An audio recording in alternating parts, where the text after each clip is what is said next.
when he led college football in completion percentage and he threw almost 40 touchdowns for over 4,000 yards, how tall was he? Because they make it seem like he shrunk all of a sudden, RC. Oh, how lively was his arm? Because all I know is somebody did that. Somebody threw for over 4,000 yards, somebody threw for almost 40 touchdowns, and somebody led college football in completion percentage. Now, I'm trying to figure out, what I try to figure out all the time, Mel, is how a guy that hadn't played football in almost 5 months. Shannon Sharpe has publicly defended Shedeur Sanders and criticized those questioning him. Sanders has earned higher recognition and some fans are responding negatively. Although there's debate about whether he belongs on a second team list, Sharpe maintains that Sanders' career is clearly ascending. Reactions on social media are mixed. Some users are angry, others are surprised, and a few say they anticipated this result. The conversation remains active. When reports confirmed that Shedeur Sanders had been elevated from second team to near top tier status, Shannon Sharpe issued an emphatic response. He delivered a detailed rebuttal to critics, underscoring why Sanders deserved the promotion and directly challenging those who doubted the decision. I don't think that he was underprepared during these meetings. I don't believe any of these stories that he showed up arrogant and that he was bombing his interviews. I mean, you watch the film, he's on time, he's on point.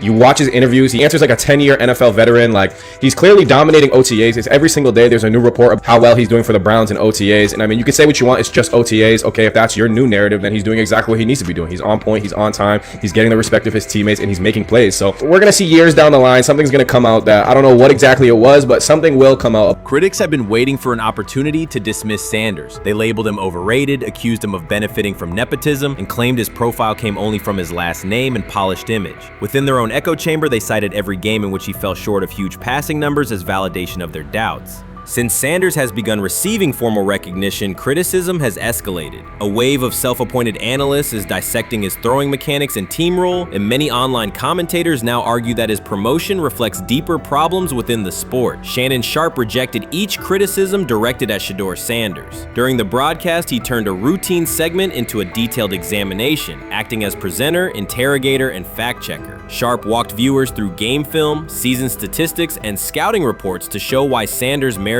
his recent promotion. Whenever a panelist claimed Sanders had not earned the role, Sharpe countered with completion percentages, efficiency ratings under pressure, and documented late-game drives that changed outcomes. He stressed that the backlash was driven less by on-field evidence and more by reluctance to revise earlier opinions. Sharpe argued that critics were upset not because Sanders lacked qualifications, but because his progress contradicted their initial narrative. By the end of the discussion, Sharpe had moved past simple defense and reframed Sanders as a clear example of performance-based advancement, demonstrating that early predictions can be wrong. Never heard of no Dylan Gabriel or Tyler Shock. What the hell is that? So how is Shedeur Sanders going behind them? I'll tell you how. Collusion. 4 different times they passed on him. How the hell does that happen? 4 rounds. It doesn't happen to a quarterback. We've never seen anything like this before.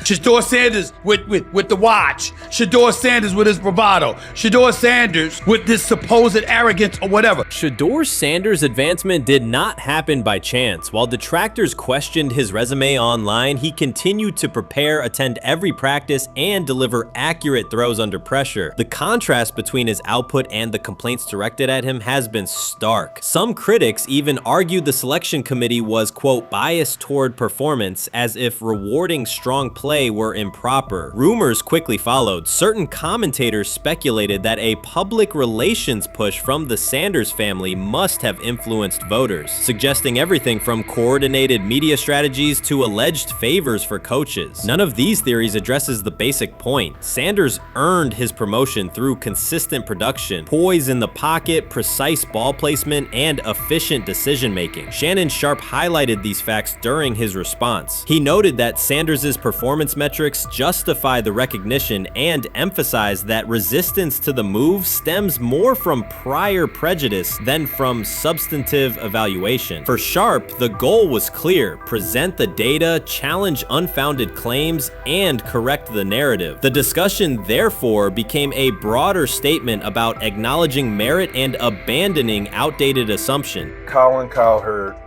defend college basketball coaches who have gotten a DUI, come to their defense and say they didn't need to be fired, that they deserve a second chance.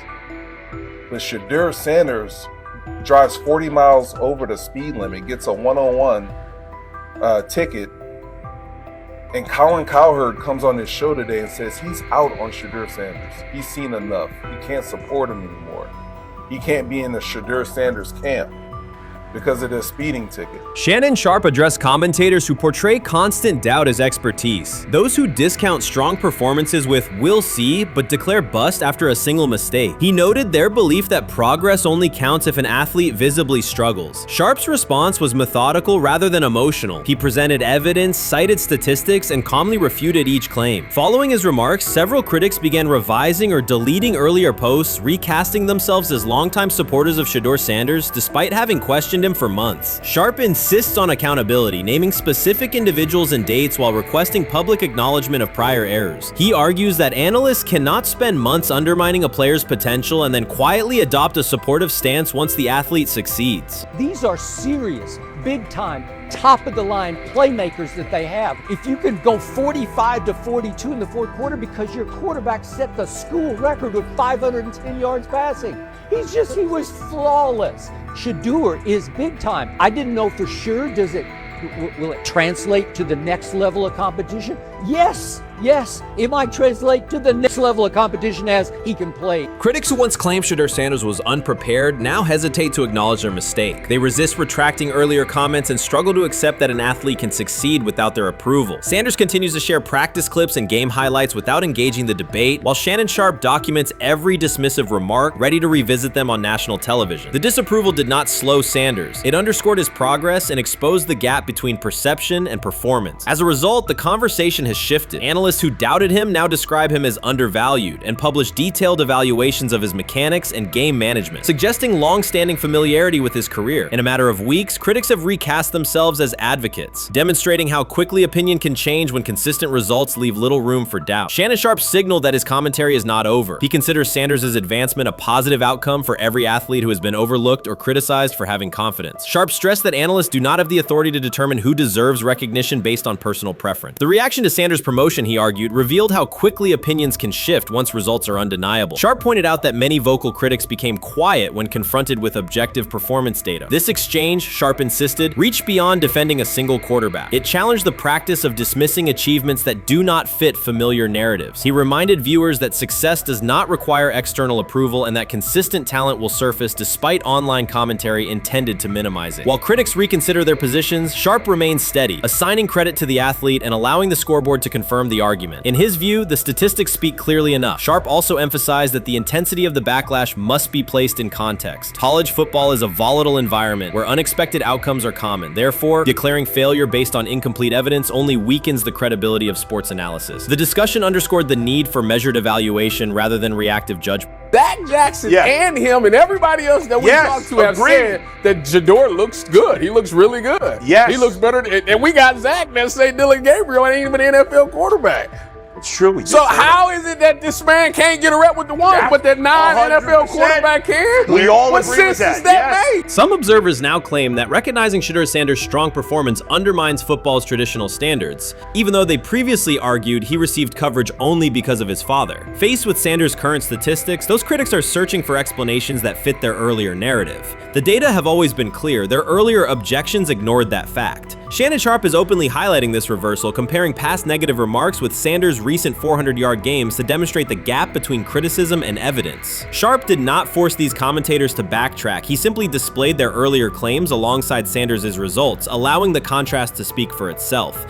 Honestly, guys notice it more when you're out winning games, right? If Cleveland starts off in a bad start, they're not doing well, and all of a sudden Shedeur or Deion Gabriel are doing well in 7-on-7. They're throwing dimes. In practice drills, the number one defense can't stop them. People take notice of that, and the more that the players see it, they're gonna then the comments start happening over the lunch table. They start happening throughout the building, and that's when the pressure really will get severe. The Cleveland Browns were focused on resolving their quarterback situation until Jason Kelce made pointed comments that triggered a strong reaction from ownership. The response inside the organization was immediate and intense. What exactly did Kelce say that has the dog pound on edge and the front office under pressure? We've seen that miserable game by the Cleveland Browns. So they throw Joe Flacco in there, and I like Joe Flacco. He did good, but they gave him the resource of all the first-team guys. Then they throw Dillon Gabriel in there with first teams and second teams. So Dillon always is getting protected. The same thing again, they gave this scrub max protection on every play. Yeah, he completed some passes, but let's talk about his mistakes. He's still inconsistent with his throws, but he at least had max protection. The Cleveland Browns continue to be defined by inconsistency and avoidable setbacks. Even as fans hoped the organization had turned a corner, Jason Kelce, fresh off retirement, offered a direct critique that reignited doubts about the team's direction. His remarks implied the franchise's structure and decision-making remain unstable and recent progress may not hold. The takeaway for leadership is straightforward. Identify core issues, align on a coherent plan, and execute with discipline. For supporters, it's another sign that the problems run deeper than a single season. They throw Shedeur Sanders in there with the lowest cab drivers you couldn't even get on 5th Street. And I'm pissed off, bro, because the play calling was abysmal. Look, even if you don't like Shedeur didn't even get a chance to be trash. Even if you think Shedeur is garbage, he didn't even get a chance to be garbage. That's how awful the offensive line was. Kevin Stefanski still doesn't want to give Shedeur second strings and first strings reps. Why is that? Browns ownership's response shifted from measured to urgent. The pattern is familiar in Cleveland. The team once treated Johnny Manziel as a franchise solution, retained Hugh Jackson for a second year despite results, and invested heavily in Deshaun Watson through a costly trade and contract. These decisions reflect aggressive but poorly aligned planning. The outcome has been continued instability instead of sustained progress. That this was the guy that they wanted to start. He's seasoned, he's experienced, he still has a big-time arm, even at his age, and they open with the Cincinnati Bengals. They wanted that experienced guy. He was always going to be the guy. They were not going to start Dillon Gabriel or Shedeur Sanders in week 1. Kenny Pickett had a hamstring injury. It makes it easy to go with Joe Flacco. And the question isn't and wasn't going to be who's the starter in Cleveland. The question is, who's going to be the backup in Cleveland? Who's going to be the number 2 quarterback when they open the season against these Bengals? Fans still show up season after season, expecting improvement and bracing for setbacks. The usual pattern has been early optimism followed by a gradual collapse. But last season was different. For a sustained stretch, the Browns looked organized and competitive, resembling a functioning team. Couple days, 3 days until roster cutdowns. How do you feel about that? Do you feel like you belong here on this team? Obviously, I think overall as a player, I feel like I put in the work. I feel like everything I do, I try to do it to my best, and that's all I ask for. So I feel like everybody feels like, they should be on the team, and if you ask anybody on the team, would they feel like they belong, in their own eyes. So I feel like I do, but I'm my own player, I think about myself in a high regard. The front office entered the offseason confident. Kevin Stefanski was being praised and the Dog Pound believed the team had made real progress. Then Jason Kelce delivered a pointed assessment that cut through the optimism. Fresh into retirement, the former Eagles All-Pro and Super Bowl champion said Cleveland still looks like a team patching over issues rather than building a durable contender. Kelce's view was direct. The Browns' structure is fragile, and the roster is too dependent on perfect health at quarterback. He argued the team is one injury away from losing continuity and sliding backward. Because Kelce has operated inside a stable, championship-level organization, his comments carried weight with players, media, and fans. The reaction was immediate. People took his critique seriously, not as outside noise, but as an informed evaluation of how a successful team should be built. Ownership also felt the impact. Jimmy Haslam's response shifted to urgency, a sign that leadership recognizes the stakes. The criticism arrives in the context of prior high-risk decisions, especially the fully guaranteed $230 million commitment tied to Deshaun Watson. Watson has missed time and shown inconsistency when available, and the contract has constrained flexibility. Kelce's remarks highlight why depth, alignment between the front office and coaching staff, and a clear contingency plan at quarterback are non-negotiable. The takeaway is straightforward. Cleveland must convert last season's progress into a stable framework, protect the quarterback, deepen critical positions, and establish a plan that survives injuries and short-term setbacks. Without that, the games that fueled optimism will remain temporary. If you're a betting man, who do you think starts for the Browns at quarterback? Okay, this is the situation. Kenny Pickett, they actually traded for him. Joe Flacco, no one's bringing Joe Flacco in the building thinking Joe Flacco's going to be the starter. If Joe Flacco is your starter, you got a problem. You have a huge problem. And if they were saying Shedeur was the starter as the 5th rounder, you got a real problem too, because he passed over all these guys in these reps in the offseason in shorts, in bikini shorts, Speedos and stuff.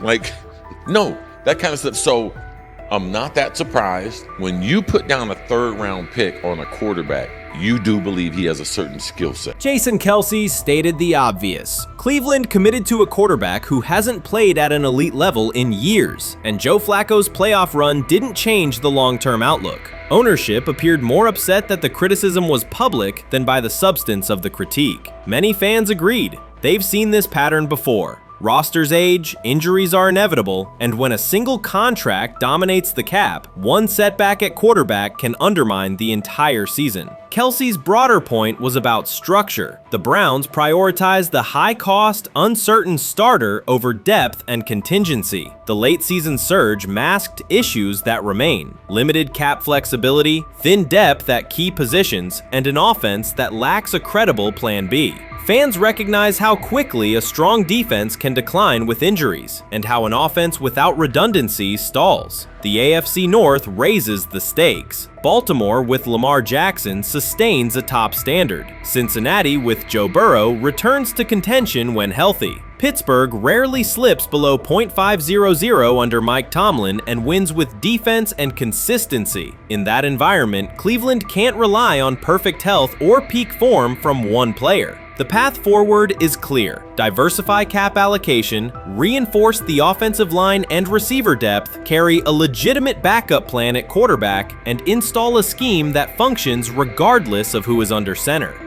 Given what we saw yesterday with Shedeur Sanders, somebody on the Cleveland Browns is 100% getting fired, probably by the end of this year. The person who's probably going to end up getting fired is Kevin Stefanski, because I know that he didn't want Shedeur Sanders on the team. It was Andrew Berry who made that pick. You can't really go against your GM. Bad things happen in this situation. But Shedeur Sanders is not without fault for what we saw yesterday. This is the play that we saw yesterday that has the internet just exploding, where Shedeur Sanders took like a 24-yard sack.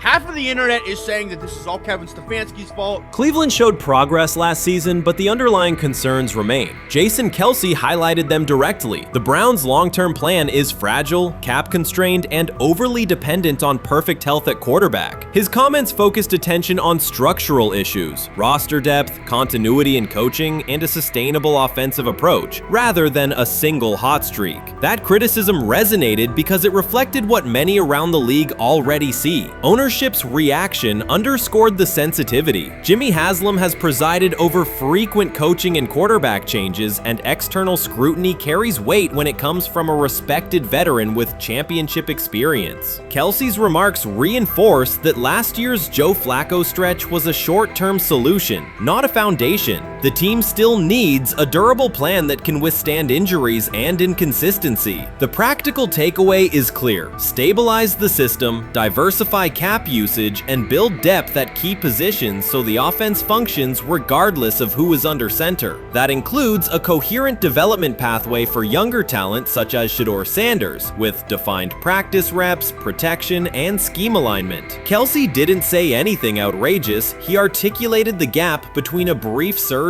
and a credible long-term contender. I have the faith of a mustard seed. Right, because this is the greatest resurrection since Jesus the Christ. Right, like at some point, Joe Flacco was thinking about getting into TV. Yeah. Right, Joe Flacco didn't have a job, and then now you not only come back and start for the Cleveland Browns late in the 2023 season, but they came back around to you. You're now the day one starter for a franchise that just 2 years ago was in the playoffs. The Browns' quarterback situation remains unsettled. Deshaun Watson was expected to be the long-term answer, but injuries and inconsistent play have prevented him from reaching an elite level. When the team turned to Joe Flacco after Watson's season deteriorated, Flacco immediately lifted the offense and produced results that highlighted the gap between expectations and reality. That a 39-year-old late addition could outperform a 230 $30 million starter was not just a short-term surprise, it raised fundamental questions about roster construction and evaluation. Quarterback depth has been fragile, and the late-season surge masked broader structural problems. Jason Kelce's remarks made that clear. Cleveland is vulnerable if the starter is unavailable, cap flexibility is limited, and the offensive plan lacks a stable contingency. His critique drew attention to leadership and planning as much as on-field performance. Jimmy Haslam's strong reaction reflects the pressure on ownership. The organization has promoted a message of stability and progress, but Kelce's assessment suggested those gains are not yet durable. The path forward requires a realistic approach to the cap, a credible backup plan at quarterback, and a system that holds up regardless of personnel. They have never loathed college football itself. They have resisted the people determined to reshape it. When Deion Sanders, black, direct, unapologetic, walks into a room of power brokers and speaks with authority instead of deference, critics recoil. During his playing days, they complained about celebrations and gold chains. Now that he is a head coach, mentor, and father, they label him something more polite, but just as dismissive, a problem. At Big 12 Media Days, Sanders addressed the accelerating chaos of the name, image, likeness market. He said college football needs a salary cap, not to hobble players, but to impose order on a system that showers unproven freshmen with seven-figure promises while the rest of a roster hunts for scraps. He called the situation unsustainable. Within hours, ESPN commentator Paul Feinbaum branded him a hypocrite, arguing that Sanders profited from NIL at Jackson State and now wants rules only because his most marketable athletes have moved on. The accusation spread quickly because it fit a comfortable storyline. Outspoken black coach gains from change, then protests when the advantage disappears. That framing ignores context. Sanders never criticized players earning money. At Jackson State, he urged corporate sponsors to partner with athletes who had been invisible to major brands for decades. What he wants now is stability, standardized guidelines, basic financial literacy, and roster balance that prevents locker rooms from fracturing over uneven payouts. When other coaches, Nick Saban, Dabo Swinney, Lane Kiffin, voiced similar concerns, they were praised for foresight. When Sanders spoke, the tone shifted to suspicion. The difference is not the message, it is the messenger. Feinbaum's response followed a familiar script. When black leaders question the structure of the sport, their motives are interrogated, their credibility attacked, and their competence doubted. He did not level the same charge at Jimbo Fisher when Fisher complained that NIL disturbed recruiting. He stayed silent when Kiffin lamented the transfer portal. But Sanders, who raised enrollment and television ratings at Jackson State, brought unprecedented attention to Colorado in one season and consistently mentors players beyond football, was called opportunistic. Feinbaum dismissed the cultural impact Sanders created, the exposure for historically black colleges, the draft pick developed, the infrastructure improved, reducing his work to a marketing stunt dependent on star sons Shedeur and Shiloh or two-way standout Travis Hunter. Sanders did not retaliate. He returned to practice, media obligations, and recruiting. His confidence is rooted in faith and in the responsibility he feels toward young athletes whose lives will extend decades beyond their highlight clips. When he asks for NIL boundaries, he is thinking about freshmen handed large sums without guidance, families unprepared for sudden wealth, and programs that abandon kids once production stalls. He has watched that cycle from the inside. He wants protections, not restrictions. Critics predicted Colorado would fade once Shedeur and Hunter leave. Instead, Sanders signed blue-chip quarterback G.J. Lewis and a wave of transfers eager to join a program that values personal growth as much as on-field wins. Recruits see a coach who challenges the status quo, who places black culture at the program's center without apology, and who will remain visible when social media buzz cools. They recognize that Sanders does not chase attention. Attention follows his results. Media outlets reduced the upcoming Buffaloes season to a win total prop. 6 victories, give or take. Sanders is playing a longer game. He wants to show young athletes, especially black athletes, that they can lead authentically, speak with conviction, and refuse to shrink for access. Success measured only by the scoreboard misses the point. If Sanders builds men who graduate with financial literacy, self-confidence, and community awareness, he will consider the mission successful,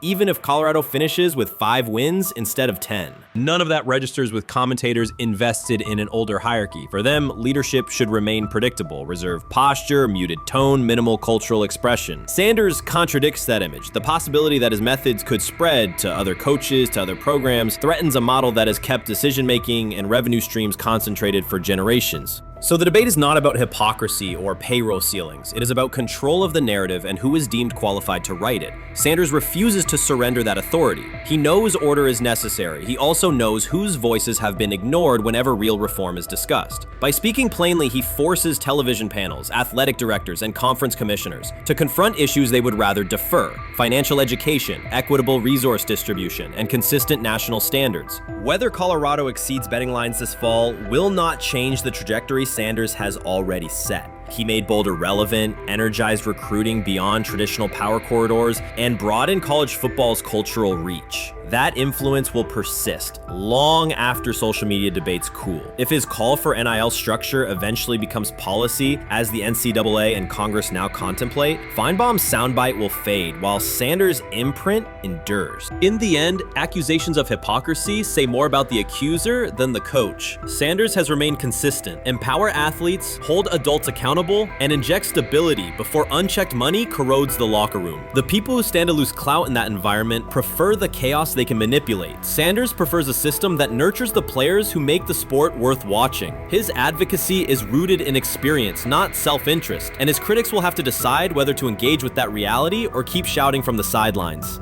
They say training camp decides depth charts, but Shedeur Sanders began fighting for his job long before he will step inside the Browns facility. While most first-year players squeezed in one last vacation, he slipped onto a private field in Texas, strapped on Cleveland's helmet and shoulder pads, pulled a fresh number 2 jersey over his chest, and started rifling timing routes as if it were the opening drive of week 1. No cameras, no hype track, no product placement, just sweat, cadence, and ball placement. A rookie does not rehearse in full game gear unless he already envisions himself commanding the huddle. Plenty of observers shrug that clip off. They insist the 5th rounder, quote, isn't ready, cling to depth chart conventions, or whisper that the name across his shoulders did most of the talking on draft day. Maybe it is the Deion connection, maybe it is a preference for prospects who blend quietly into the background, or maybe the league's gatekeepers fear the possibility that the kid is better than the quarterbacks they have spent months promoting. Whatever the motive, the countdown has started, and video rarely lies. Shedeur Sanders is not preparing to arrive. He is preparing to lead. Footage of a 22-year-old quarterback running live reps in July should dominate highlight loops, but it barely registers on national outlets. Why? It ruins the tidy narrative. The easy storyline paints Shedeur as a pampered legacy prospect banking on his father's fame. Yet the tape shows something different. A rookie drenched in afternoon heat, drilling footwork, calling protections, and imagining cover 2 rotation before the first official meeting ever takes place. Elite mental prep looks boring on social feeds. It looks devastating when the season starts. Walk into Cleveland's quarterback room and you step into politics, not simply competition.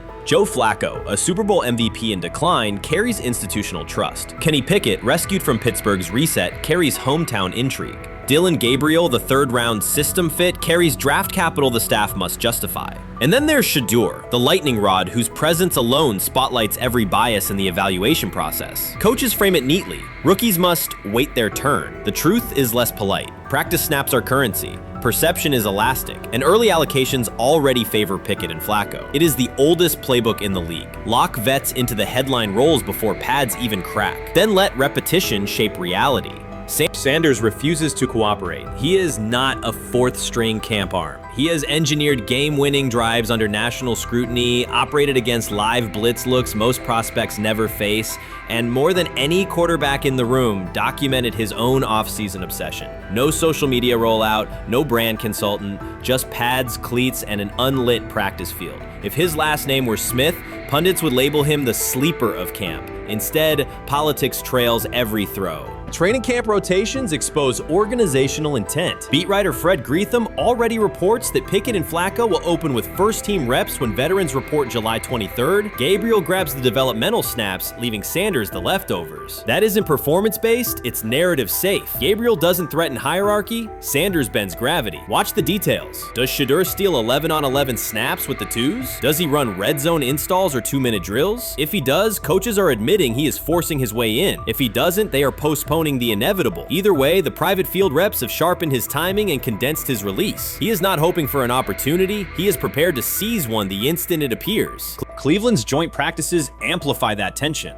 First come live periods against the Panthers, then sessions with the champion Eagles. Those reps belong to the starters, so Flacco and Pickett will absorb most of Carolina's disguised pressure and Philadelphia's exotic fronts. Sanders' proving ground will be the preseason opener on August 8th. Under the stadium lights, he will get entire series, real reads, pockets collapsing for real. If his command mirrors the footage from Texas, coaches will have to answer why he never saw earlier work.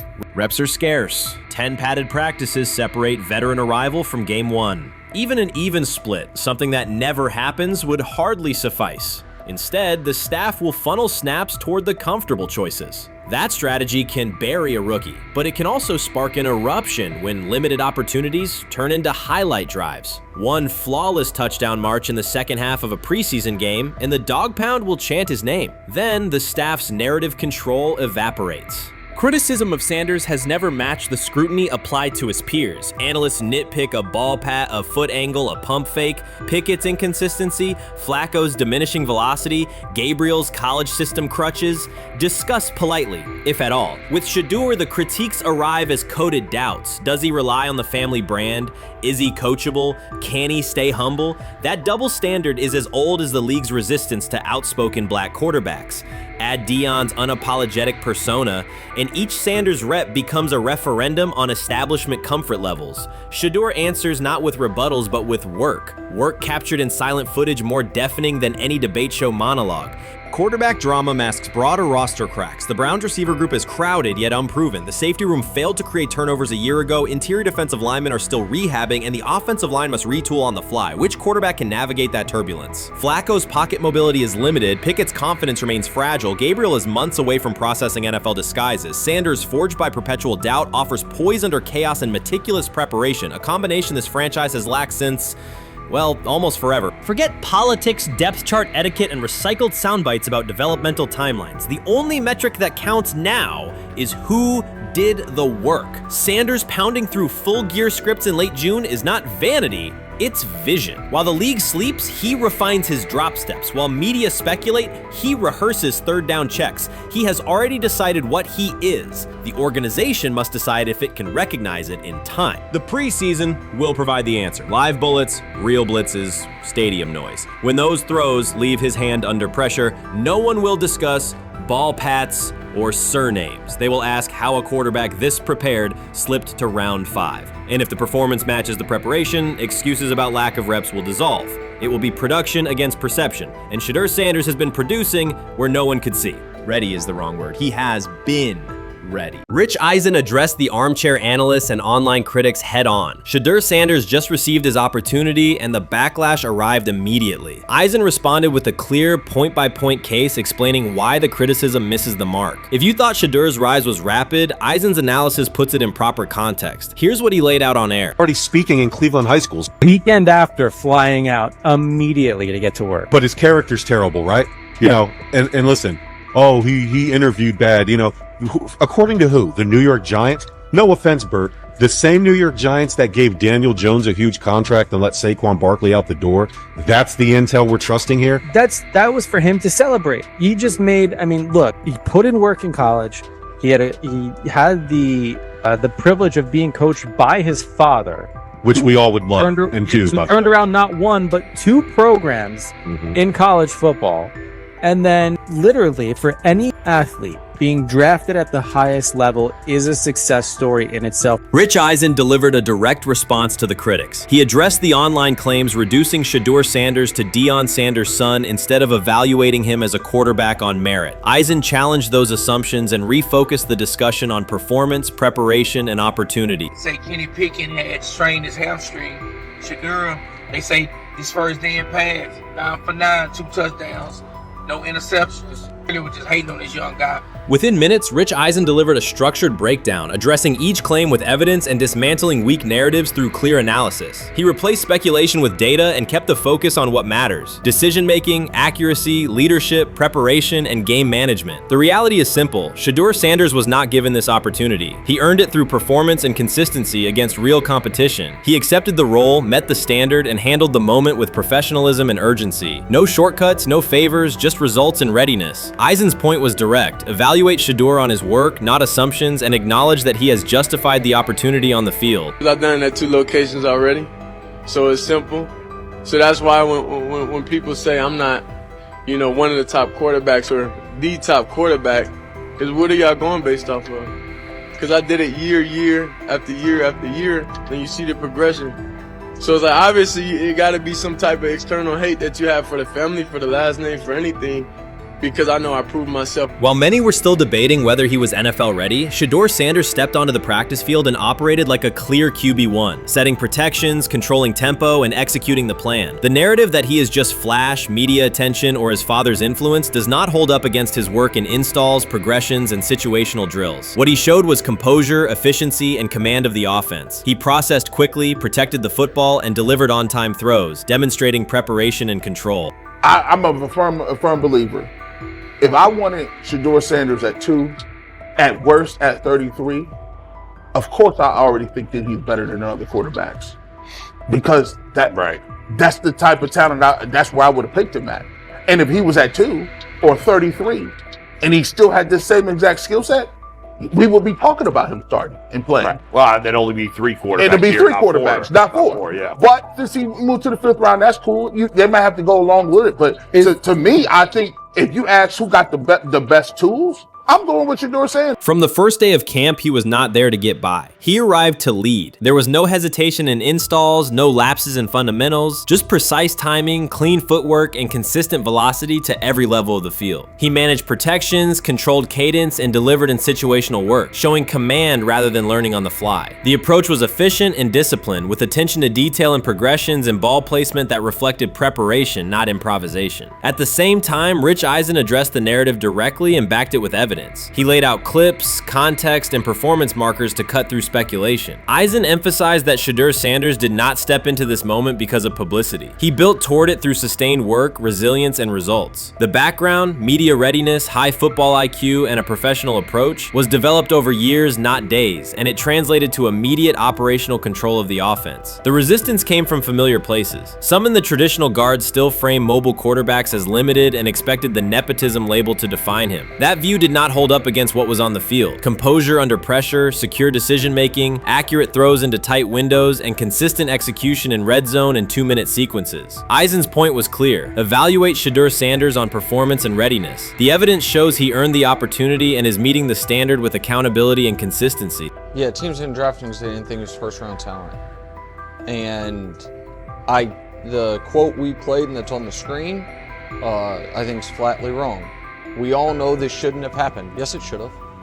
It should have happened because this wasn't. Now, again, teams can be wrong. The league as a whole can be wrong.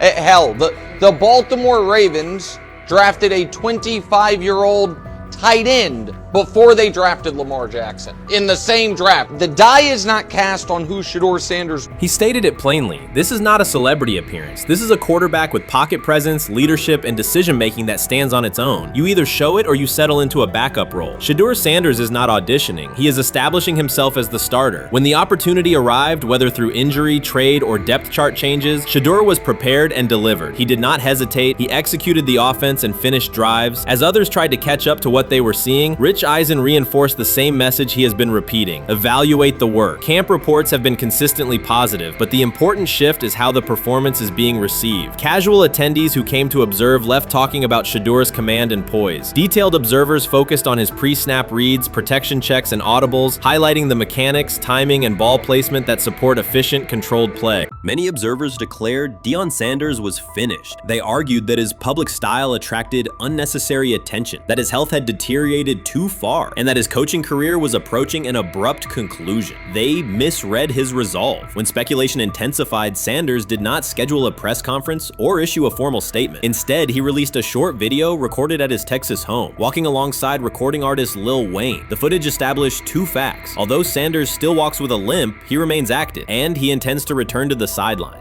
Reports from USA Today and ESPN confirm that Sanders had temporarily left Colorado to recover from a significant, undisclosed medical condition.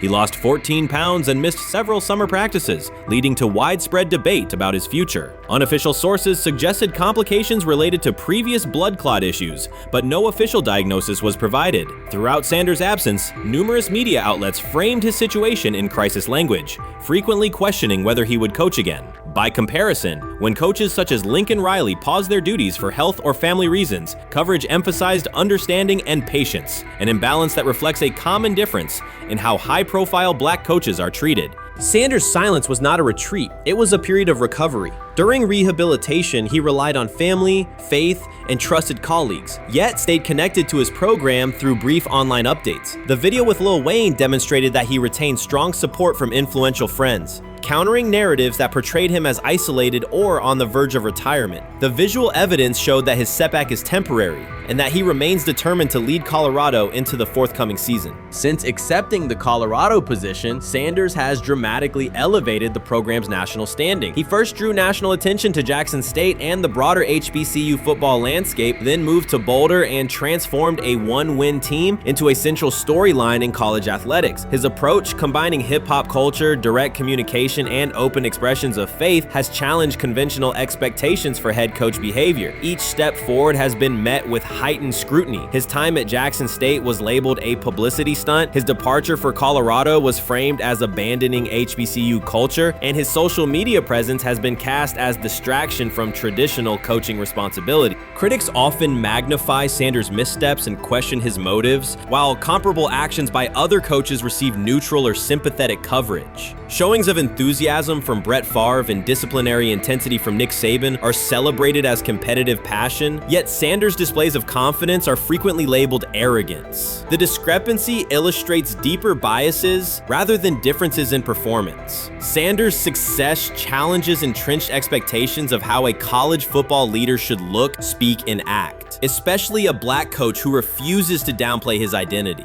During his convalescence, Sanders maintained close communication with his staff and athletes, reinforcing the standards he had established: discipline, accountability, and belief. The program's daily messaging continued to emphasize preparation and resilience, signaling that Sanders' influence persists even when he is away from campus. Athletes echoed his mantras during workouts, confirming that his leadership extends beyond physical presence. Sanders acknowledges the seriousness of his medical challenge, but has refused to let it define him. He has publicly discussed leaning on scripture and prayer, explaining that his purpose as a mentor, father, and coach extends beyond personal adversity. In that context, the video of him walking in the Texas sun was less a strategic media effort than a straightforward demonstration of continued commitment to his team and mission.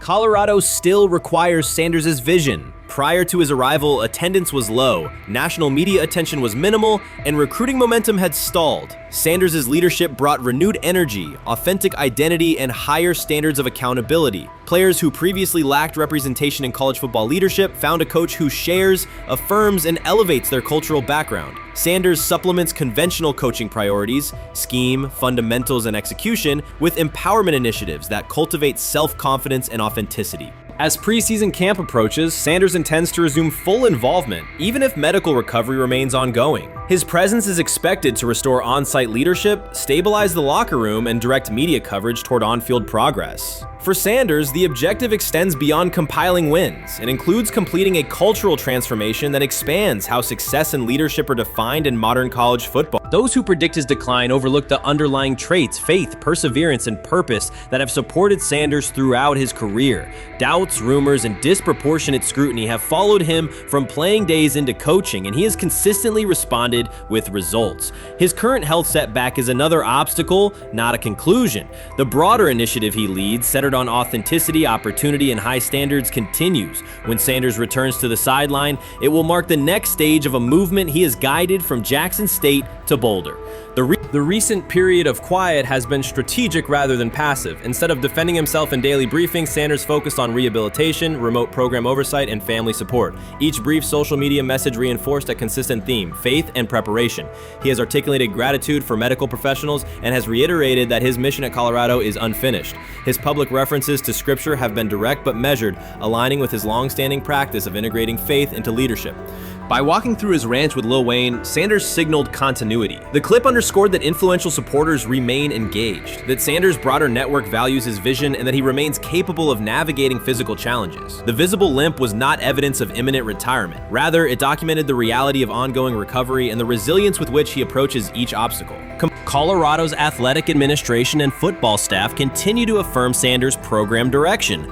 recruitment communications cite his established record in fostering cultural relevance and national exposure. Prospective athletes respond to a coach who presents a transparent path to development, both on and off the field. Current players refer to Sanders' coaching points with clarity, citing specific drills and expectations that remain unchanged during his absence. These indicators demonstrate that the core structures Sanders implemented are functioning and that his return will be an amplification, not a restart. Criticism regarding Sanders' public persona often conflates media style with coaching substance. Analysis from opponents suggests that social media engagement dilutes football preparation, yet Sanders' staffs emphasize time management and delegation. Defensive and offensive coordinators handle in-game adjustments, while Sanders directs overall culture, recruitment, and leadership. He has articulated that visibility serves to amplify program accomplishments and enhance player opportunities, not replace strategic football planning.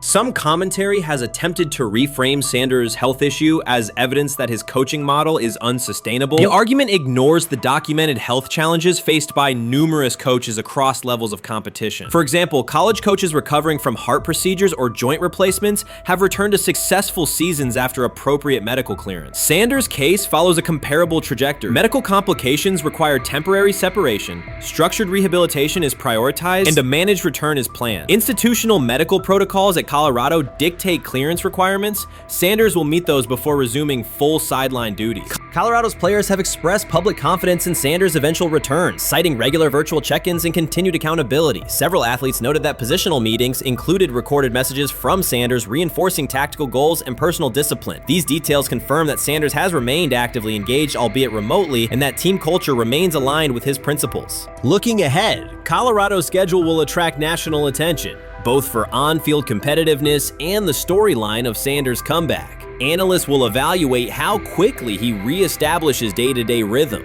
and whether his physical limitations influence practice oversight. Internal planning accommodates gradual escalation of responsibilities, with medical staff and strength and conditioning personnel contributing to phase reintegration.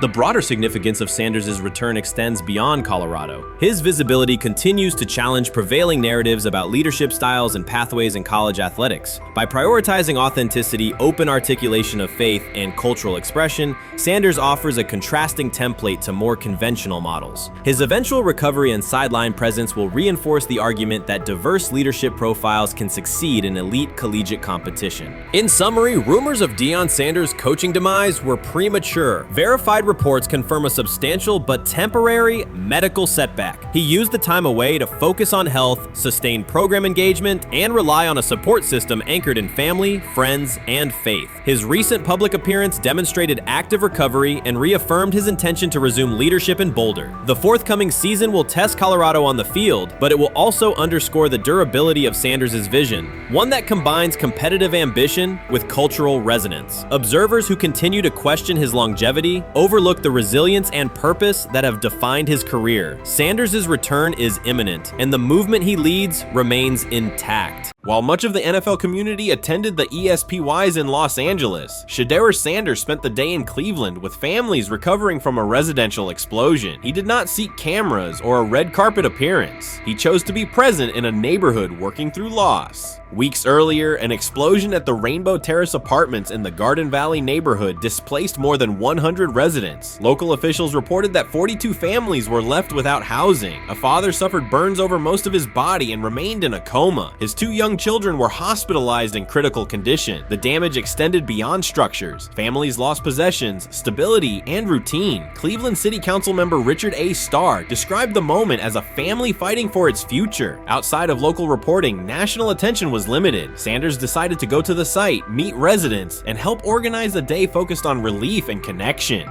The decision drew questions almost immediately. Some asked why he was not at the ESPYs, others questioned his motives. Sanders did not respond with counter-arguments. He explained simply that he felt an obligation to be present and that he would act on that conviction. This was not a team-scheduled appearance. He promoted the gathering himself, arrived without ceremony, and spent the day with residents. His approach emphasized listening, participation, and time. The event, which he called the Garden Valley Fun Fest, brought a large turnout over several hours. The purpose was straightforward: create space for families to reconnect and for children to play, even as recovery work continued. Sanders threw passes with kids on the blacktop, joined in games, and spoke with parents and grandparents about what they were facing next. He moved through the apartment complex and common areas with minimal staff support. Browns defensive lineman Michael Hall Jr. attended and interacted with residents as well. There were no speeches or staged moments. The focus remained on residents and their needs. Questions about visibility persisted as photos and short clips circulated online. Some criticism framed the visit as a substitute for a higher profile appearance in Los Angeles. Sanders kept to the same message. The priority was to support a neighborhood coping with displacement and uncertainty. He did not present the choice as a protest of any event. He presented it as the correct use of his day. When local media asked about his intent, Sanders said his goal was to provide families with a day of enjoyment and a reminder of community. He added that financial support can help, but that showing up in person also matters. Standing with people, listening to them directly, and offering time. The statement matched the structure of the day. He stayed on site, remained accessible, and left the focus on residents rather than on himself. The timeline mattered to him as training camp approached. Sanders did not connect the visit to his role on the depth chart or his draft position. He kept references to football confined to preparation, learning the playbook, protections, cadence, and timing, seeking guidance from veterans, including Joe Flacco, and staying ready for opportunities when they come. He has repeated that he has time to grow and intends to use it to learn the system and earn trust. The visit did not alter those priorities. He returned to his regular schedule the next day. Since arriving in Cleveland, Sanders has treated community work as part of his responsibilities. Before his jersey went on sale, he visited schools, including John Marshall High School, speaking with students about goals, accountability, and effort. He set public objectives confidently, such as long-term aspirations for the franchise, but paired them with routine work in the building, meetings install, film, and on-field reps. The day at Rainbow Terrace fit that pattern. Identify a need, show up, contribute, and avoid unnecessary attention. For residents, the FunFest provided a brief reprieve from ongoing challenges: housing transitions, school logistics, medical appointments, and the paperwork that follows an emergency. For teammates and staff who observed, it was an example of a rookie investing time locally without seeking a headline. For Sanders, it reinforced how he plans to operate in Cleveland: be consistent, be present, and let actions speak. The setting at Rainbow Terrace underscored the scale of recovery ahead. Families described the first weeks after the explosion: nights in temporary housing, efforts to replace clothing and essentials, coordination with agencies and community groups. Sanders moved from group to group, speaking with parents about their immediate needs, greeting elders who came to watch the activities, and encouraging kids who wanted to throw a football, run races, or take a photo. He kept the schedule flexible so residents could arrive and leave as they were able. Community partners and volunteers handled tables for supplies, simple games, and refreshments. There were no sponsor banners or organizational pitches. Residents organized as they usually do, checking on neighbors, guiding children, and sharing updates. Sanders' role was clear: participate, make time, and listen. The presence of a recognizable player brought energy, but the purpose remained practical: create a normal afternoon in a place that had not felt normal since the blast. Online reaction covered the full range of opinion. Some posts praised the decision and the event's tone. Others questioned why a rookie would skip a high visibility awards show. Sanders did not try to manage that conversation. He maintained the same explanation. He chose to spend the day where he believed he could be useful, and then he returned to his football schedule. The approach was consistent with how he addresses other topics: answer directly and move on to the next task. The same measured approach appears in his preparation for camp. Sanders has not asked for public guarantees about reps. He has focused on install recall, cadence, and protection IDs, route timing, and situational work. He has sought input from veterans, thanked teammates who have provided guidance, and spent time with receivers and linemen to align on communication. Coaches have emphasized that the quarterback competition is a process, and Sanders has accepted that framework. His emphasis remains on readiness. None of this overshadows the experience and resumes of other players on the roster. It does provide a clearer picture of how Sanders operates as a professional. He separates off-field actions from promotional efforts. He keeps football preparation focused on what he can control. He communicates with teammates across position groups so that timing and expectations are shared. He does not try to steer attention in his favor. He tries to make steady progress. The day in Garden Valley was one example. He arrived without a speech, stayed for hours, and left without an announcement. He did not ask for recognition, he offered time. Residents responded in kind, kids lined up for catches and races. Parents and grandparents asked about camp and wished him well, and neighbors coordinated rides and schedules around the event. The atmosphere felt like a neighborhood gathering, not a media production. Local leaders who were present or who spoke later emphasized that recovery will take months. Families will continue to navigate housing, healthcare, and daily logistics. Events like the Fun Fest do not resolve those issues, but they help sustain community connections and morale. Sanders' contribution was to create a space for that to happen and to treat the day with the same seriousness he applies to practice, plan, execute, and keep the focus where it belongs. As the preseason approaches, Sanders will continue to compete for opportunities on the field. He has said he will be prepared when called upon, and that he understands the importance of mastering details before focusing on outcomes. The organization will make decisions based on evaluation, and he will accept the results while continuing to improve. The off-field choices will remain consistent, identify needs in the city where he lives, and contribute in direct, practical ways. The core elements are simple. A neighborhood suffered a significant loss. Residents faced immediate and ongoing challenges. A rookie quarterback chose to spend a day there, without a press conference, without a schedule of talking points, and participate in a community-led event designed to give families a break and remind children that play still has a place. He provided presence, not a headline. He listened more than he spoke. He returned to work the next day. In a league and media environment that often prioritize visibility, Sanders made a different choice. He kept attention on people, not optics. He placed value on time spent in person rather than on appearances. He continued to build trust in the locker room and in the city through steady conduct rather than declarations. That approach, measured, direct, and consistent, will shape how he is viewed in Cleveland as much as any public statement could. The outcome of his football career will be decided on the field by installations learned, reads made, throws delivered, and games played. The outcome of his role in the community will be measured by smaller, quieter moments. Afternoons like the Fun Fest, school visits, and unannounced stops where listening matters more than being seen. For Cleveland residents at Rainbow Terrace, the takeaway from that day was straightforward. Someone who represents their team showed up, stayed, and participated without fanfare. For Sanders, it was the same. Do the work in front of you, whether that is a practice period or a neighborhood event, and keep the focus on the people who are affected most. You can't fire the owner because he can't fire himself.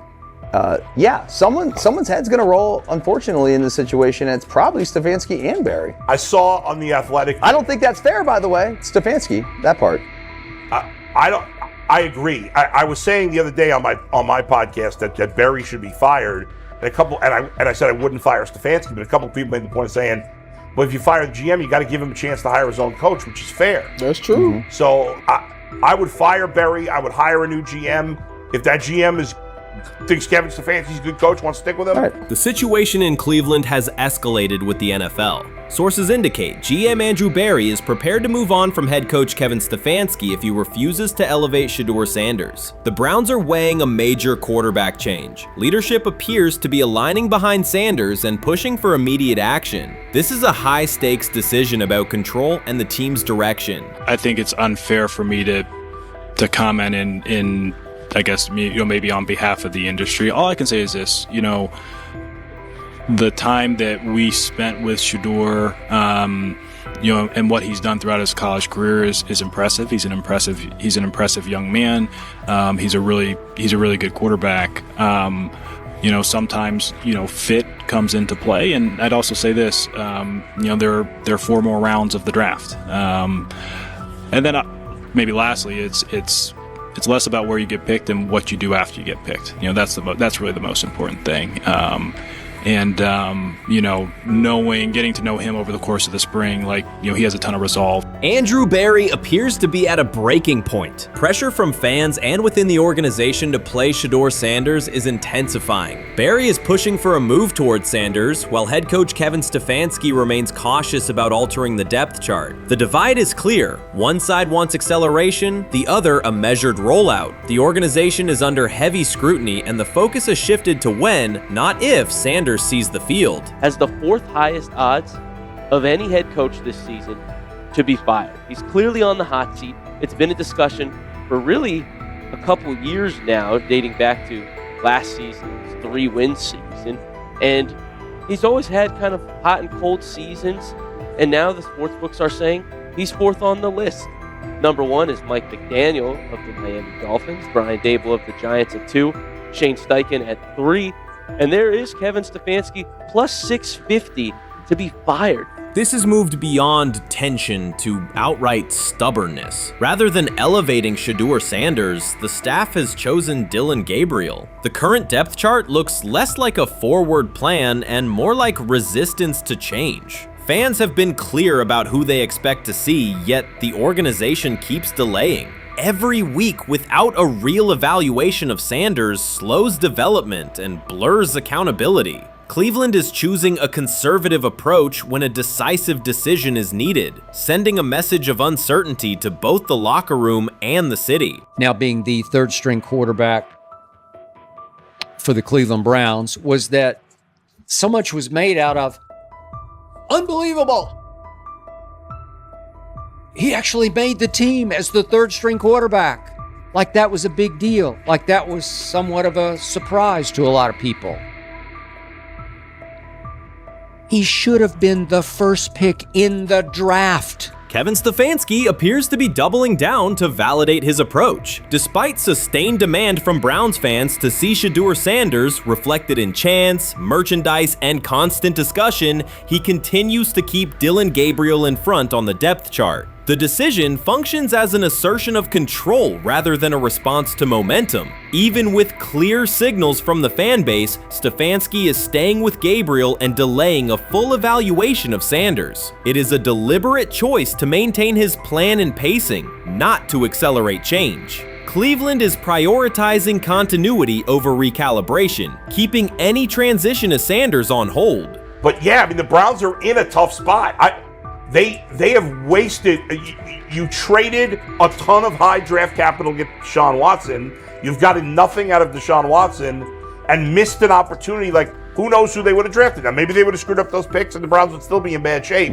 Andrew Berry is likely frustrated watching Dillon Gabriel default to conservative throws while the offense stalls. From a football perspective, this appears to be the hill Kevin Stefanski is choosing to stand on. Keeping Gabriel ahead of Shedeur Sanders has limited the unit's explosiveness and prevented a full evaluation of a higher ceiling option. Drives end quickly, field position flips, and momentum is lost while Sanders remains on the sideline. Fan patience is wearing thin. Each ineffective series intensifies criticism and shifts scrutiny toward the coaching staff's criteria for the depth chart. With every additional snap for Gabriel, the decision reads less like an open competition and more like rigid adherence to a plan that isn't producing results. The optics are clear. A dynamic quarterback sits while a cautious approach keeps the offense in neutral. If this continues, accountability questions will grow inside and outside the building. What performance benchmarks keep Gabriel ahead of Sanders? When will Sanders receive first-team reps in live situations to allow a fair comparison? The front office must decide whether to preserve continuity or pivot toward a timely assessment of Sanders. The longer the current approach stays in place, the more it signals stubbornness rather than adaptation, and the more pressure mounts to realign the plan with on-field output.